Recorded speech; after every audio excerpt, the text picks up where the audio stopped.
নমস্কার বন্ধুরা, আমি অঞ্জনা রায় আবার ফিরে এসেছি একটা নতুন পর্ব নিয়ে। আশা করি আপনারা সবাই ভালো আছেন, আমরাও ভালো আছি। গুরুদেব গুরুদেব ও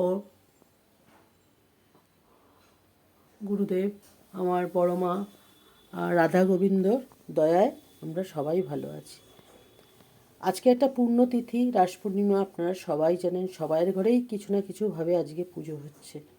আমার রাধা গোবিন্দ, এটা আমার শাশুড়ি মাকে এনে দিয়েছিলেন তার এক চেনা বন্ধু মায়াপুর থেকে। তাই এই রাধা গোবিন্দকেই আজকে আমি স্নান করালাম।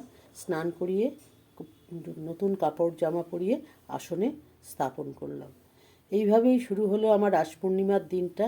এই হচ্ছে আমার জগন্নাথ, ওনাকেও করব, সবাইকে করে আবার সবাইকে করব। এরপরে গণেশ, তারা মা, শিব সবাইকে স্নান করিয়ে করব।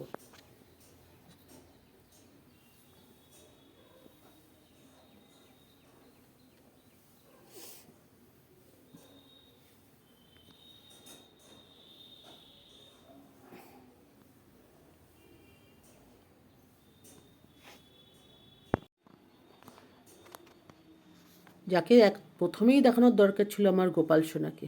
আজ রাস পূর্ণিমার দিন আমিও আমার গোপাল সোনাকে পরিষ্কার করে তাকে প্রসাদ নিবেদন করে কপালে চন্দন তুলসী দিয়ে বসিয়েছি। আমার গোপাল সোনাকে যে খুব সুন্দর লাগছে, দেখুন বন্ধুরা, খুব ভালো লাগবে ওকে।